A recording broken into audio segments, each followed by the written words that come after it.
চলুন, আল্লাহ পাকের কোরআন জানিয়েছে সূরা আলে ইমরানের 135 নম্বর আয়াত, মহান আল্লাহ জানিয়েছেন আল্লাযীনা ইযা ফাআলু ফাহিশাতান আও যালামু আনফুসাহুম যাকারুল্লাহ ফাস্তাগফিরু লিযুনুবিহিম ওয়া মান ইয়াগফিরুয যুনুবা ইল্লাল্লাহ।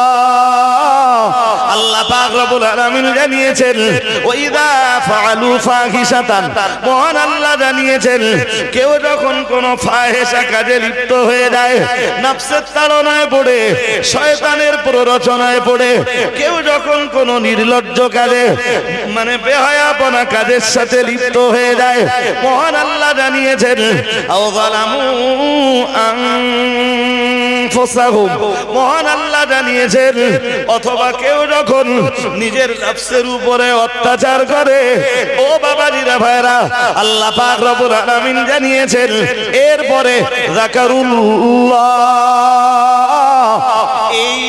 এই অশ্লীলতা মানে এই অশ্লীলতা নিজের ভিতরে, এই নির্লজ্জতা, এই বেহায়াপনা, এই নোংরামির কাজ নিজের ভিতরে জায়গা দেওয়ার পর যখন আল্লাহর ভয় নিজের ভিতরে জাগরণ ঘটে, মহান আল্লাহ জানিয়েছেন এরপরে যখন যাকারুল্লাহ, সে যখন আল্লাহ পাকের জিকির করে, আল্লাহকে যখন আহ্বান করে, ও রব্বুল আলামিন আমি ভুল করেছি, আল্লাহ আমি অন্যায় করেছি, আল্লাহ পাক রব্বুল আলামিন জানিয়েছেন। আর যখন আল্লাহকে বলে, আল্লাহ পাকের কোরআন জানিয়েছে ফাস্তাগফিরু লিযুনুবিহিম, নিজের গুনার জন্য আল্লাহর কাছে যখন ক্ষমা ভিক্ষা করতে থাকে, নিজের পাপের জন্য যখন আল্লাহর কাছে ক্ষমা প্রার্থনা করতে থাকে, ও বাবাজিরা ভাইরা, আল্লাহ পাক রব্বুল আলামিন জানিয়েছেন ওয়া মান ইয়াগফিরুয যুনুবা ইল্লাল্লাহ,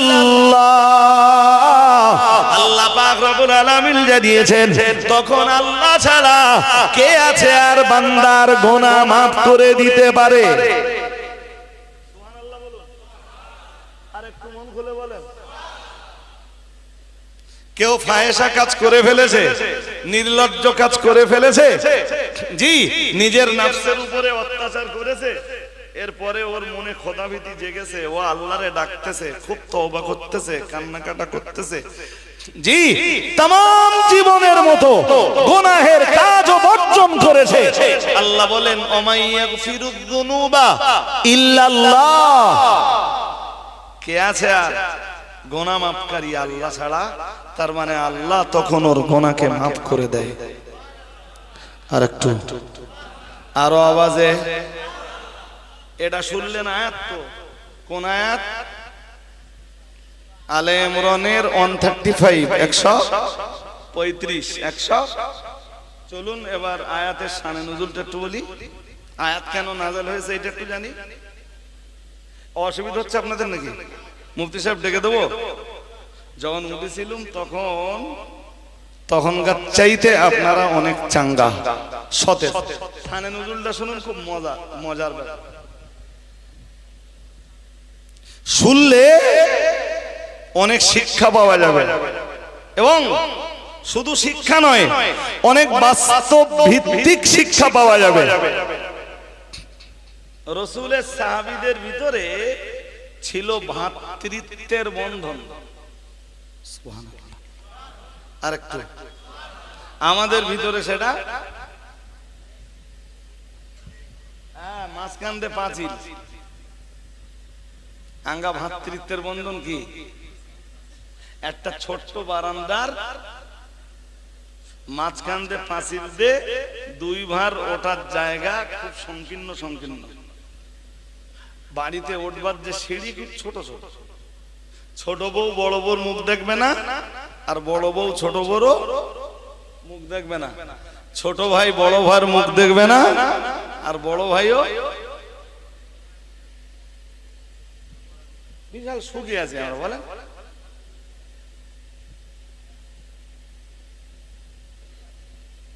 আমি এরকমটা দেখেছি ভাই। এ দেখে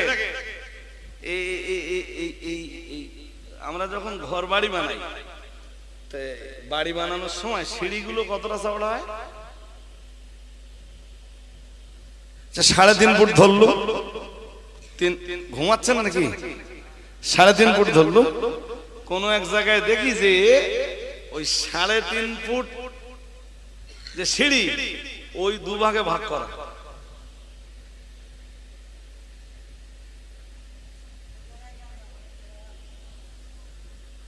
শুনছেন নাকি? শুনছেন? কত থাকে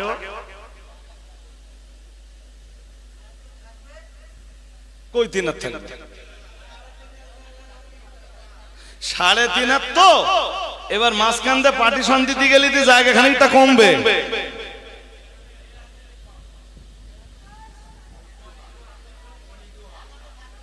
ওর নাম ভ্রাতৃত্বের বন্ধন। রাগিব সাহেব সালামে রস করছিলেন তো, হ্যাঁ আমি হাত দেয়নি বলো, নইলে রাগিব সাহেব যেখান থেকে ছেড়েছিলেন ওখান থেকে শুরু করলেও আমি 1-1.5 ঘন্টা করতে পারতাম।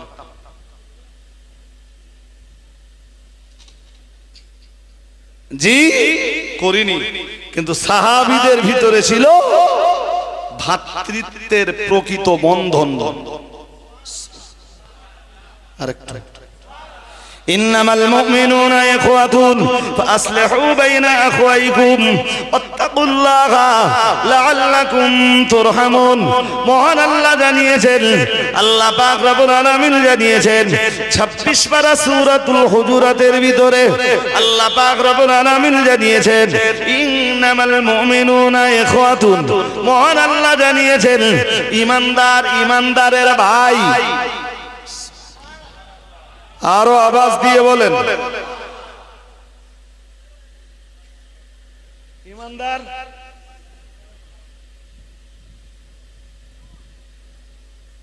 না। কোথায় যে ওয়াজ করি, ভাই ইমানদার না, মায়ের পেটের ভাই সে ইমানদার।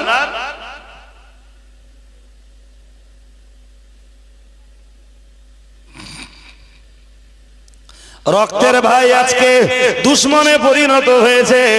ও বাবাজি রে ভাইরা, যে জাতির কাছে রক্তের ভাই দুশ্মনে পরিণত হয়েছে, রক্তের ভাই দুশ্মনে পরিণত হয়েছে, না না না না না, সে জাতি তো কখনোই তার ইমানি ভাইকে ভাই হিসাবে বরণ করে নিতে পারবে না। এটাই তো নিটফল। কিন্তু সাহাবীদের জীবনে দেখা গেছে প্রিয় নবী মুহাম্মদুর রাসূলুল্লাহ সাল্লাল্লাহু আলাইহি ওয়াসাল্লামের যে সব সাহাবীরা মক্কা থেকে মদিনায় হিজরত করে গেছেন, মদিনার স্থায়ী বাসিন্দা যারা সাহাবীদের ভিতরে ছিলেন, যাদেরকে আমরা আনসার নামে জানি, ও বাবাজিরা ভাইরা, মুহাজির সাহাবীদের সাথে ওদের তো রক্তের কোনো সম্পর্ক নাই, অথচ মুহাম্মদুর রাসূলুল্লাহ সাল্লাল্লাহু আলাইহি ওয়াসাল্লাম আনসারদেরকে ডাক দিয়ে বলেছিলেন, ও আমার প্রিয় আনসারী সাহাবীরা, তোমাদের যাদের 2টা ঘর আছে, একটা ঘর তোমরা তোমাদের মুহাজির মক্কার মুসলমান ভাইয়ের জন্য ছেড়ে দাও। যাদের একটা খেজুর বাগান আছে, ওই খেজুর বাগানটা ভাগাভাগি করে নাও, অর্ধেকটা তুমি নাও আর অর্ধেকটা তোমার মক্কার মুহাজির মুসলমান ভাইকে দাও। আর একটু মন খুলে বলেন, রক্তের সম্পর্ক আছে তো ঘর পাবে কেন?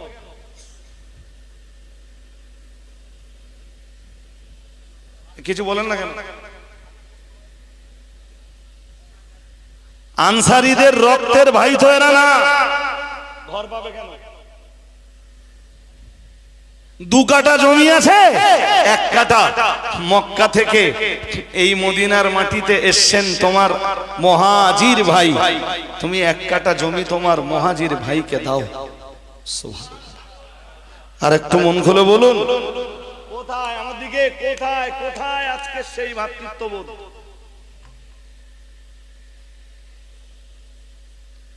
গাছের আম পাড়ানে ঝগড়া হয়, হ্যাঁ না বলেন?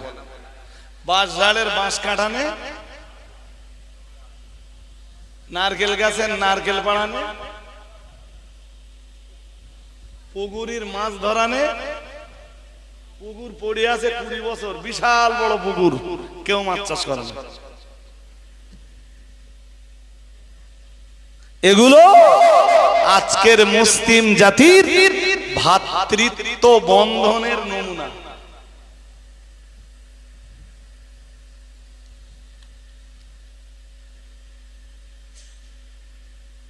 কোথায় যে ওয়াজ করতেছি আর কি যে ওয়াজ করতেছি, যাক ছেড়ে দেন সব।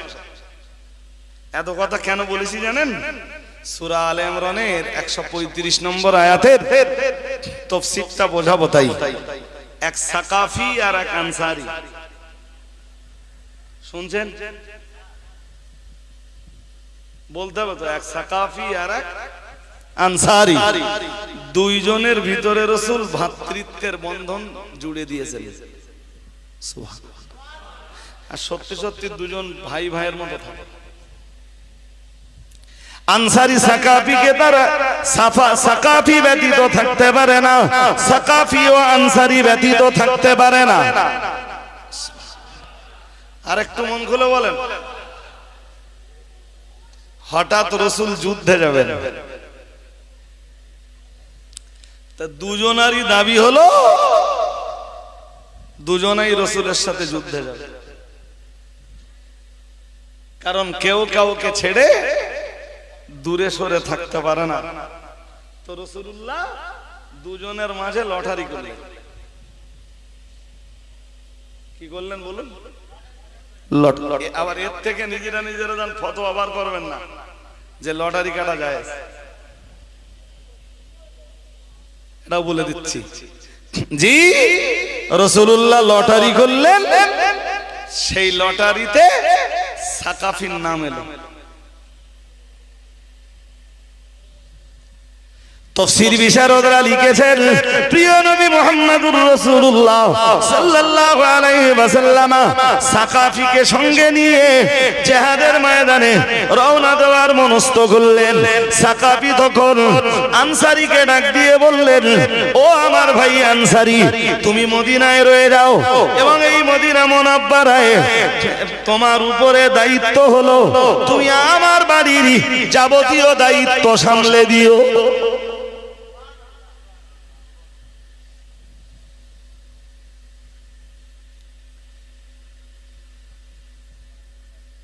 এক সাহাবী রাসূলকে জিজ্ঞাসছিলেন, বলছিলেন, হুজুর সবচেয়ে বড় পাপ কোনটা? শুনছেন নাকি? নবীজি বললেন, সবচেয়ে বড় পাপ শিরক করা। সাহাবী আবার জিজ্ঞালেন, হুজুর তারপর? রাসূল বললেন, আন তাকতুলা ওয়ালাদাকা। নবীজি বললেন, তোমার দ্বারাতে তোমার সন্তান হত্যা,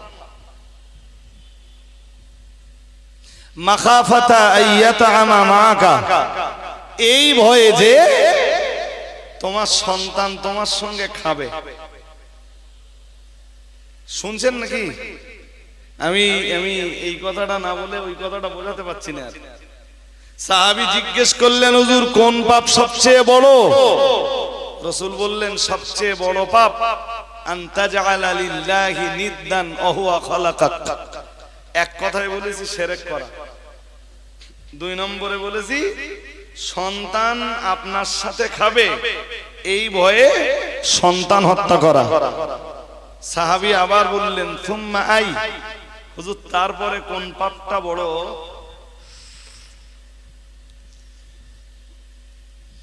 রাসূল বললেন, আন তুজানিয়া হালিলাতা জারিক। খুব মন দিয়ে শোনেন, নবীজি বললেন প্রতিবেশীর স্ত্রীর সাথে জিনা করা।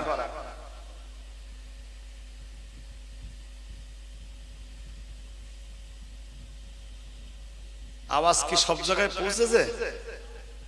কি বলেছি বলুন দিন? প্রতিবেশীর স্ত্রীর সাথে জিনা করা। আচ্ছা, এই এক কথায় তো রাসূল বলতে পারতেন যে জিনা করা, তারপরের পাপ জিনা করা। প্রতিবেশীর কথা রাসূল বললেন কেন?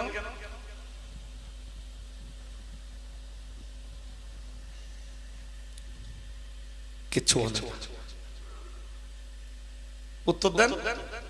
প্রতিবেশীর কথা রাসূল এজন্যই বললেন, আপনি যখন ধরুন 1 সপ্তাহ 15 দিনের জন্য কোথাও চলে গেছেন, সফরে হোক, কোন কাজে হোক, হজে হোক, উমরায় হোক, জি, বা অন্য কোনো সমস্যা সমাধানের জন্য হোক, 1 সপ্তাহ 10 দিন 15 দিন 20 দিন 40 দিনের জন্য চলে গেছেন, তো আপনার প্রতিবেশীর প্রতি তো একটা আস্থা আছে আপনার, যে আপনার পরিবার যদি বিপদে পড়ে তো আপনার প্রতিবেশী যে কি করবে, সাহায্য করবে। হ্যাঁ না বলবেন তো? এই বিশ্বাস থাকে তো আমাদের প্রত্যেকের থাকে না? আর তাই তো হয়, কেউ বিপদে পড়লে প্রতিবেশীরা ছুটে আসে। জি, রাসূল বোঝালেন যে কেউ সফরে বার হলে, বাইরে গেলে প্রতিবেশীর প্রতি তার আস্থা থাকে, আর কেউ যখন ওই বিশ্বাস ভেঙে জেনায় লিপ্ত হয় তখন তার ডবল গুনাহ হয়, 1 জেনা করার গুনাহ, 2 বিশ্বাস ভাঙার গুনাহ।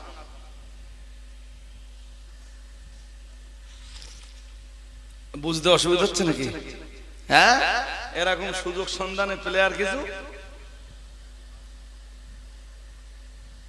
কুল্লু হিজবিন বিমা লাদাইহিম ফারহুন। এই পৃথিবীতে প্রত্যেকেই তার ধান্দা নিয়ে ব্যস্ত, এবং তার ধান্দা যখন সফল হয় সে তখন খুশি হয়। চোরে চুরি করতে পারলে খুশি। এই আপনারা আওয়াজ শুনতেছেন, সন্ধ্যা থেকে কত ছেলে কত মেয়ে ওই বাজারের দিক থেকে ঘুরে একটু খাবার টাবার খেয়ে আড্ডা টাড্ডা মেরে চলে গেছে। মানে কি বলেছি, এক কথায় যে যার ধান্দায়, ধান্দাটা সফল হলেই,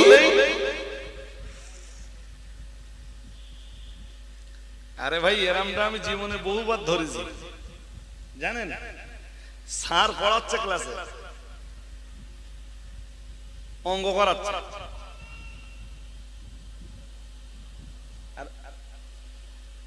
ছেলে বা মেয়েটা পিছনের দিকে বসে প্রেমপত্র লিখতেছে, লাভ লেটার। স্যার কি ভাবতেছে, আরে স্যারের থেকে অনেক দূরে, স্যার কি ভাবতেছে, অঙ্ক করতেছে, ও কি করতেছে, কুল্লু হিজবিম বিমা লাদাইহিম ফারহুন। যে যে ধান্দায় থাকে তার ধান্দাটা সফল হলেই সে খুশি। ও তো স্কুলে লেখাপড়ার জন্য আসেনি, বলো ওর ধান্দা কি?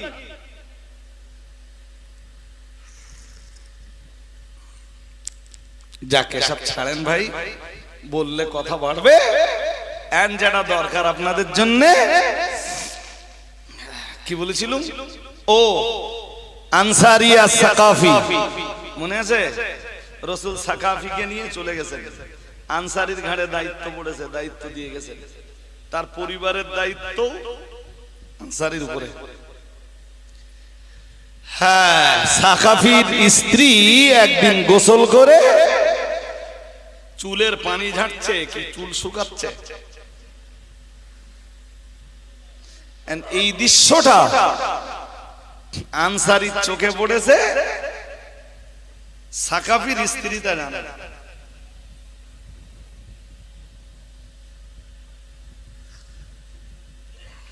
তাফসীরকারকরা এটাও লিখেছেন যে আনসারীর স্ত্রী গোসল থেকে এসে হয় চুল শুকাচ্ছে অথবা চুলের পানি ঝাড়ছে, আর সাকাফির চোখে, এই আনসারীর চোখে এই দৃশ্যটা জি লেগেছে। এক মুহূর্তের ভিতরে আনসারীর রং বদলে গেছে। শয়তান আছে, হ্যাঁ না বলেন? আছে না নেই? ইন্নাশ শাইতানা ইয়াজরি মিনাল ইনসানি মাজরাদ দাম ও কামা ক্বালা আলাইহিস সালাম। প্রিয় নবী মুহাম্মদুর রাসূলুল্লাহ সাল্লাল্লাহু আলাইহি ওয়াসাল্লাম আমার আল্লাহর নবী জানিয়ে দিয়েছেন, নিশ্চয়ই শয়তান মানুষের ভিতরে ওইভাবে চলাচল করে মাজরাদ দাম, মানুষের ধমনী বা শিরাগুলোতে রক্ত যেভাবে চলাচল করে আল্লাহ পাকের রাসূল জানিয়েছেন ঠিক শয়তান মানুষের দেহে ওইভাবে চলাচল করে। বলুন নাউজুবিল্লাহ, আরো আওয়াজ দিয়ে বলেন। শয়তান আছে না, আনসারীর চোখে যেই পড়েছে আর আনসারীর ভিতরে চঞ্চলতা অস্থিরতা শুরু হয়েছে। এই যে হ্যাঁ, আনসারী ছুটে গেছে যে সাকাফির স্ত্রীর কপালে হাত মেরেছে, কপালে হাত দিয়ে হাতটাকে টেনে নিয়ে তাফসীরকারকদের কেউ কেউ বলেছেন যে হাতে চুম্বন দিচ্ছে।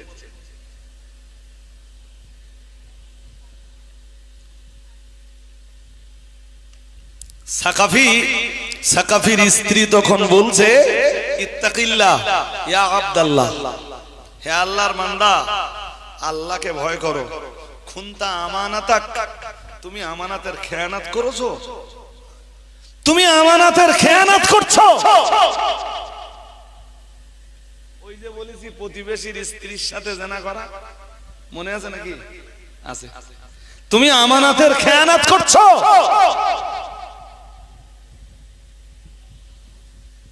এতক্ষণ বলো, এতক্ষণ আনসারীর ভিতরে খোদার ভয় জাগিনি। যেই বলেছে মহিলা, ইত্তাকিল্লাহ ইয়া আব্দুল্লাহ, হে আল্লাহর বান্দা, আল্লাহকে ভয় করো, ব্যাস ভিতরে কম্পন শুরু হয়েছে। আমি না রাসূলের কাছে বায়াত, আমি না রাসূলের হাতে হাত রাখি, আমি না রাসূলের হাতে হাত রেখে কালেমা পড়েছি।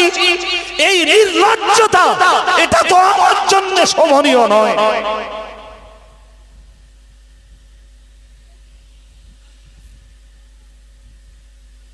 ভারতীয় আদালতের বিচারে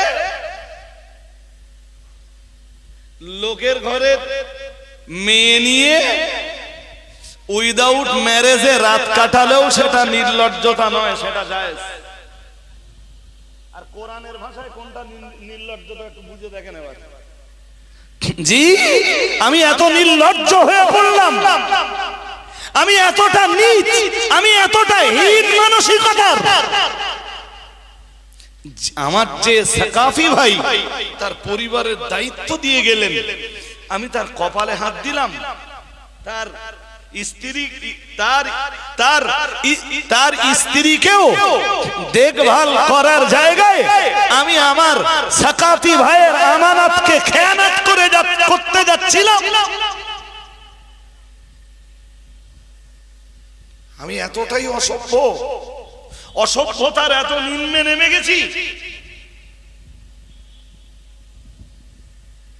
কাঁদতে লাগা, লোকালিটিতে থাকলে হবে না। ও বাবাজিরা ভাইরা, আনসারী সিদ্ধান্ত নিলেন পাহাড়ি এলাকায় চলে যাব, পাহাড়ে চলে যাব, সাজদায় পড়ে যাব, আল্লাহর কাছে চোখের পানি ফেলতে লাগবো। ও বাবাজিরা ভাইরা, গভীরভাবে বুঝবার ব্যাপার। আনসারী সাহাবী পাহাড়ে চলে গেলেন, সাজদায় পড়ে আল্লাহর কাছে কাঁদতে লাগলেন, আল্লাহ তুমি আমায় মাফ করে দাও, তুমি আমায় ক্ষমা করে দাও। আল্লাহ আমি এত নিচে কেন নেমে পড়লাম? আল্লাহ আমি এত নিচ মানসিকতার পরিচয় কেন দিলাম? এই অভব্যতা, এই অসভ্যতার সাথে আমি কেন জড়িয়ে পড়লাম? আল্লাহ তুমি আমায় মাফ করে দাও। আনসারী চোখ দিয়ে টপ টপ টপ টপ করে পানি গড়িয়ে পড়ে। ও বাবাজিরা ভাইরা, আনসারী তবুও কান্না বন্ধ করেন না। ওদিকে ততদিনে প্রিয় নবী, ততক্ষণে মুহাম্মদুর রাসূলুল্লাহ সাল্লাল্লাহু আলাইহি আলাইহি ওয়াসাল্লাম জিহাদের ময়দান থেকে ফিরে এসেছেন, সাকাফিও ফিরে এসেছে। ও বাবাজিরা ভাইরা, সাকাফি তার বাড়িতে গেছে, মানে তার বাড়িতে তার পরিবারের সঙ্গে দিদার হয়েছে, কিন্তু না না না না না, তার মহব্বতের ভাই আনসারীর সঙ্গে দিদার হয় না। কোথায় আমার আনসারী ভাই? মদিনার অলিতে গলিতে আনসারী ভাইয়ের সন্ধান পাওয়া যায় না। মদিনার রাজপথে আনসারী ভাইয়ের কোন সন্ধান পাওয়া যায় না। চলতে চলতে চলতে চলতে ওই সাকাফি পাহাড়িয়া এলাকায় যখন এলেন, কান্নার আওয়াজ ভেসে আসে। ওই বোধহয় আমার আনসারী ভাইয়ের কান্নার আওয়াজ। ও বাবাজিরা ভাইরা, চলতে চলতে চলতে চলতে সাকাফিও আনসারীর কাছে চলে গেলেন। আনসারী তখনও সাজদায় পড়ে শুধু কাঁদে, আল্লাহ তুমি আমায় মাফ করে দাও, আল্লাহ তুমি আমায় অসভ্যতা, তুমি আমায় অভাব্যতা, তুমি আমার এই নোংরামি, তুমি আমার এই গোনাকে মাফ করে দাও। ও বাবাজিরা ভাইরা, সাকাফি পাহাড়ের উপরে দাঁড়িয়ে আনসারীকে ডাক দিয়ে বললেন, ও আমার আনসারী ভাই, জানি না তুমি কি এমন অন্যায় করেছো, কি এমন গুনাহের কাজ করেছো, কি এমন পাপের কাজ করেছো, কি এমন নোংরামি করেছো, কি এমন অভব্য আচরণ করেছো, কি এমন অসভ্যতামি তোমার জীবনে জায়গা দিয়েছো। চলো না ভাই, আর কেঁদো না, কেঁদো না, তুমি চলো প্রিয় নবী মুহাম্মদুর রাসূলুল্লাহ সাল্লাল্লাহু আলাইহি ওয়াসাল্লামের দরবারে যাই। ও বাবাজিরা ভাইরা, সাকাফি আনসারীকে সঙ্গে নিয়ে রাহমাতুল লিল আলামিনের দরবারে চলে এলেন। আসসালাতু ওয়াসসালামু আলাইকা ইয়া রাসূলুল্লাহ, আসসালাতু ওয়াসসালামু আলাইকা ইয়া হাবিবাল্লাহ। আনসারী রাহমাতুল লিল আলামিনকে তার অবাধ্যতা, তার অসভ্যতামি, তার এই নোংরামি, শ্লীলতাহানির পরিচয় দিলেন। ও বাবাজিরা ভাইরা, রাহমাতুল লিল আলামিন শুনে বুঝে বললেন, আপাতত তোমার ভিতরে আল্লাহর ডাক জেগেছে, আল্লাহর ভয় জেগেছে, তুমি এই নোংরামি থেকে বাঁচবার জন্য সাজদায় পড়ে আল্লাহর কাছে চোখের পানি ফেলেছো। আমার আল্লাহ তাআলা সূরা আলে ইমরানের আয়াত নাযিল করে দিয়েছেন, ওয়াইদা ফালু ফাহিশাতান আও যালামু আনফুসাহুম যাকারুল্লাহ ফাস্তাগফিরু লিযুনুবিহিম ওয়া মান ইয়াগফিরুয যুনুবা ইল্লাল্লাহ। কেউ যদি কোন নির্লজ্জ কাজ করে, তারপরে যদি তার ভিতরে আল্লাহর ভয়ের জাগরণ ঘটে, সে যদি আল্লাহর কাছে তওবা করে, আল্লাহ তাআলা তার নির্লজ্জতার গুনাহকে মাফ করে দেয়। আরেকটু এই এতক্ষণ ধরে যা শুনলেন, ওইটা যদি ফাহেসা হয়, ওইটা যদি নির্লজ্জতা হয়, তা আমার আজকে সমাজে যেগুলো ঘটছে, এগুলো নির্লজ্জতা আর ফাহেসা বলবেন না? হ্যাঁ না, জোর করে বলবেন তো? হ্যাঁ, এগুলো কি ওই মানসিকতা কই তওবা করার, ফিরে আসবার মতো মন কই? জি, বরং যে যত পারছে সে তত অবাধ্যতায় লিপ্ত হচ্ছে। জি, অথচ আমি একটা হাদিস পড়ে বলেছিলাম, রাসূল বলেছেন আমার উম্মত হালাল মনে করবে 4 জিনিস, তার ভিতরের প্রথম জিনিস নির্লজ্জতা, বেহায়াপনা, নগ্নতা, অসভ্যতা, জেনা ব্যভিচার। আমার উম্মত কি ভাববে? তাই তো ভাবতেছে যে লোকে বিয়ে করে যা, মানে লোকে বিয়ে করে যে সম্পর্ক স্থাপন করে, আমি বিয়ের আগে তাই করেছি, আমার দোষটা কোথায়?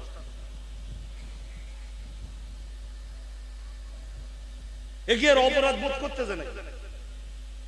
আরে ভাবতেছে যা করেছি বেশ করেছি, আদালতে গেল, আদালত বলতে ঠিক করেছ তো।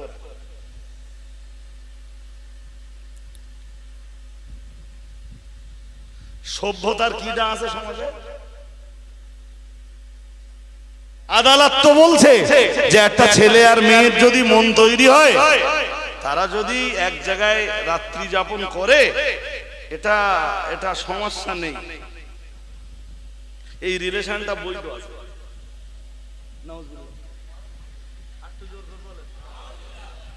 ইসলামেও বৈধ আছে। জোর করো। হ্যাঁ, বরং ইসলামে ফাহেশার বিরুদ্ধে প্রচুর আয়াত আছে। কোরআনের বহু আয়াত আছে ফাহেশার এগেইনস্টে, রাসূলের বহু হাদিস আছে। হাজিরিন মাজলিস মনে রাখুন, বলতে বলতে আমি তো সুনান ইবনে মাজার ছোট্ট একটা হাদিস শোনাচ্ছিলাম। সেই হাদিসটা শোনাতে শোনাতে মুহাম্মদুর রাসূলুল্লাহ সাল্লাল্লাহু আলাইহি ওয়াসাল্লাম একদিন মুহাজির সাহাবীদেরকে একটা হাদিস শোনাচ্ছিলেন। লাম তাদারিল ফাহিশাতু ফি কওমিন কাত্তু হাত্তা ইউলিনু বিহা ইল্লা ফাশা ফীহিমুত তাউন ওয়াল্লাহু জাউল لم تكن مضت في اسلافهم الذين مضوا।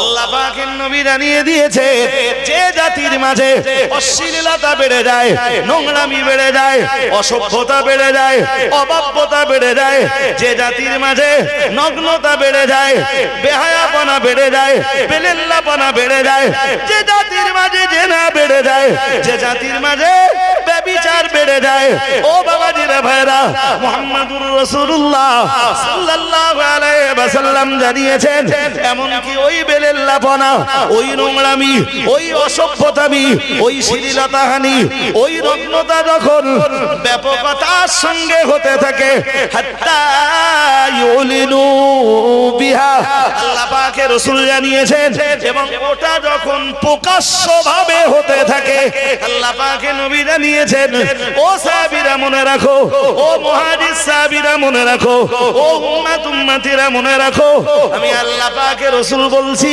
ইল্লা ফাশা ফীহিমুত তাউন। আল্লাহ পাকের রাসূল জানিয়েছেন, ওই সমাজের মাটিতে আল্লাহ তখন প্লেগ রোগের মতো মহামারী চাপিয়ে দেয়।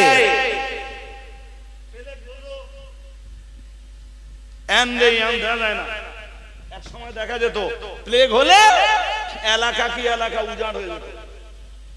প্লেগ, প্লেগ আরবিতে বলে তাউন।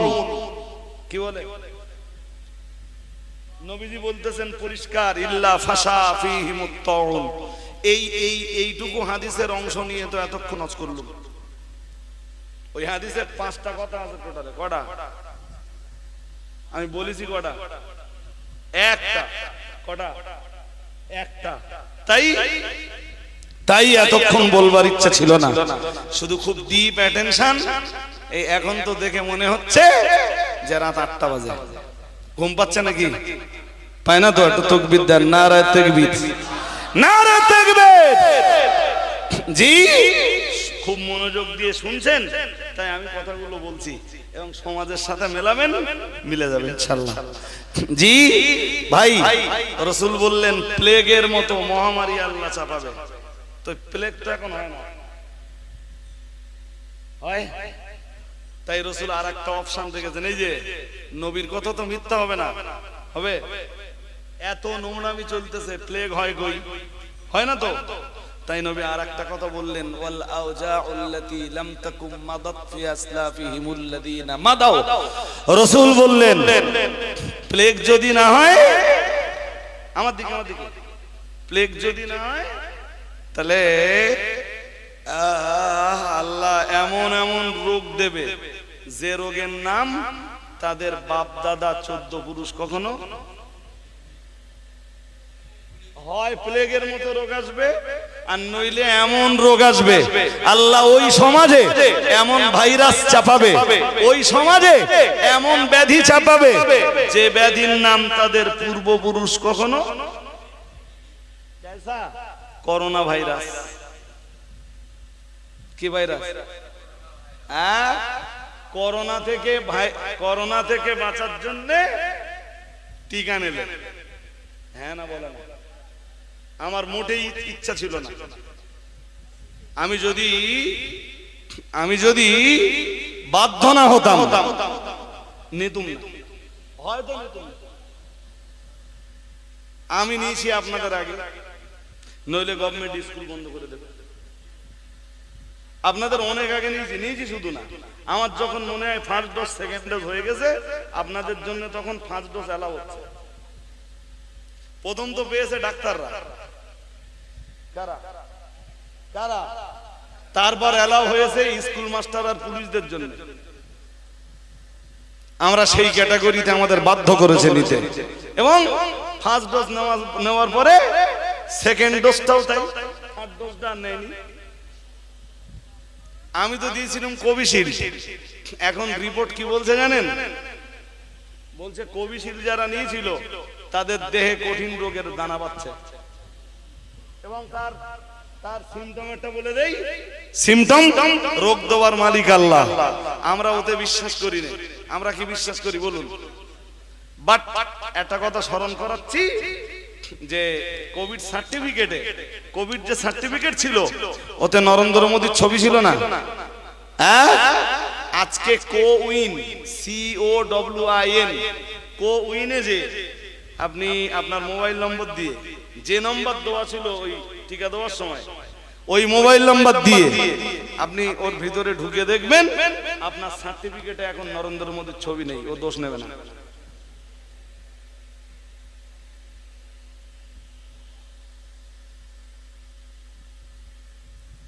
শুনছেন নাকি?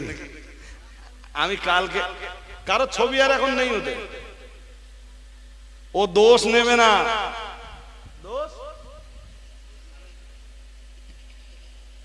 কি যে দেশে সে তো আল্লাহই জানে, আমরা কিছু জানি? হ্যাঁ না বলে না, কিচ্ছু জানি আমরা? কিচ্ছু জানি না। জি, কোভিশিল্ডের কি ক্ষমতা আছে করোনা থেকে মানুষকে রক্ষা করবে? কথা বলে না। পারবে পারবে পারবে? সমাজে যতদিন নোংরামি বন্ধ না হবে, অসভ্যতামি বন্ধ না হবে, জেনা ব্যভিচার অনাচার অত্যাচার বন্ধ না হবে, নারী জাতির নগ্নতা বন্ধ না হবে, নারী জাতির বেলেল্লাপনা বেয়াপনা যতদিন বন্ধ না হবে, ততদিন আল্লাহর পক্ষ থেকে নতুন নতুন গজবের অপেক্ষা করো।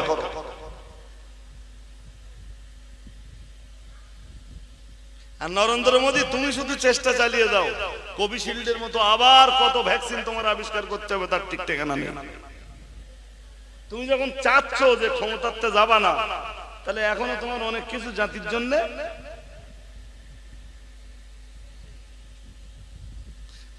ও কি চাচ্ছে বলে মনে হয় যে তাড়াতাড়ি ক্ষমতাতে চলে যাবে? আরো এবার চাচ্ছে কি, ইসবার 400 পার, এই তো বক্তব্য তার। জি, সে বলছে এবারে 400 পার, এবং ব্লুপ্রিন্ট করে রাখা আছে, এক দেশ এক আইন, সময় হলে চেপকে দেবে। ওরও কারণ আছে। কি কারণ জানেন? কথা কয় না। কি কারণ জানেন? ওই হাদিসের 2 নম্বরে আছে, কি আছে? ওয়ালাম ইয়ানকুসুল মিকিয়ালা ওয়াল মিজানা ইল্লা উখিদু বিসসিনিন ওয়া শিদ্দাতিল মাউনাত ওয়া জাওরিস সুলতানি আলাইহিম ও কামা ক্বালা আলাইহিস সালাম। আল্লাহ পাকের রাসূল জানিয়েছেন, ওয়ালাম ইয়ানকুসুল মিকিয়ালা ওয়াল মিজান। আল্লাহ পাকের রাসূল বললেন, আর যখন আমার উম্মতে ওজনে কম দেবে, পরিমাপে যখন কম দেবে, শুনছেন নাকি? ওজনে যখন কম দেবে, পরিমাপে যখন কম দেবে, আল্লাহ পাকের রাসূল জানিয়েছেন, ইল্লা উখিদু বিসসিনিন। আল্লাহ পাকের রাসূল জানিয়েছেন, মহান আল্লাহ ওদের উপরে এক দুর্ভিক্ষ চাপিয়ে দেবেন। মানুষ যখন ওজনে কম দেবে, পরিমাপে যখন কম দেবে, নবী জানিয়েছেন 1 নম্বরে আল্লাহ পাকের হাবিব বলেন ইল্লা উখিযু বিসসিনিন। আল্লাহ পাকের নবী জানিয়েছেন আল্লাহ তখন দুর্ভিক্ষ চাপিয়ে দেবেন। শুধু দুর্ভিক্ষ নয়, নবী আমার আবার জানিয়েছেন অশিদ্দাতিল মাউনাত, কঠিন কঠিন বালা মুসিবত চাপিয়ে দিবেন। নবী 3 নম্বরে বলেন ওয়াজাউরিস সুলতান আলাইহিম। আল্লাহ পাকের রাসূল জানিয়েছেন আল্লাহ তখন তাদের উপরে অত্যাচারী শাসক চাপিয়ে দেবেন। বলুন নাউজুবিল্লাহ। সামলাও, মালে ভেজাল দাও, ওজনে কম দাও, গুনতিতি কম দাও, পরিমাপে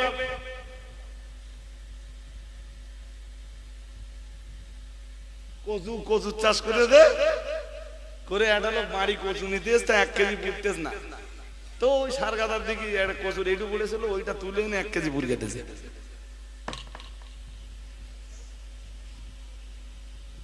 কথা বুঝতে পারেন? এই একটুখান কমাচ্ছেন তো, তাহলে ভাই দাঁড়া দাঁড়া দাঁড়া পুড়কে দিচ্ছি।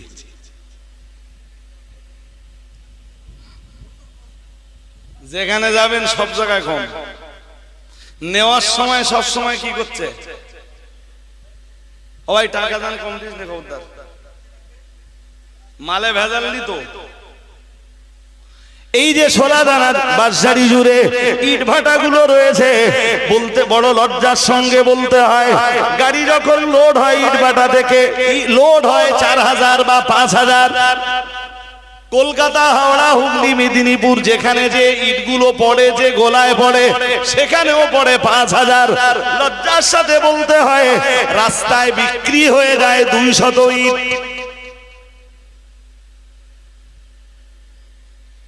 ভাটা থেকে যখন গাড়িতে লোড দেওয়া হয়েছে, তখন গাড়িতে তোলা হয়েছে 4000। গোলায় যে পড়েছে আবার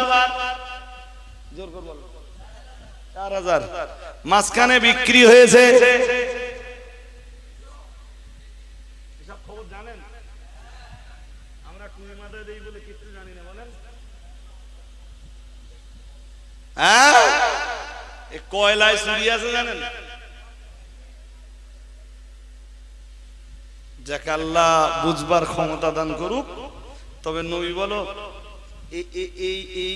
এই পাপের কারণে পরপর 3 শাস্তির কথা বলেছেন।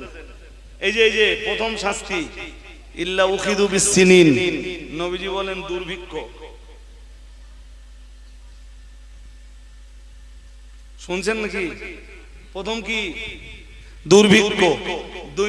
দুইতে রাসূল বললেন, 2 নম্বরে রাসূলুল্লাহ বললেন অশিদ্দাতিল মাউনা, কঠিন কঠিন মুসিবত।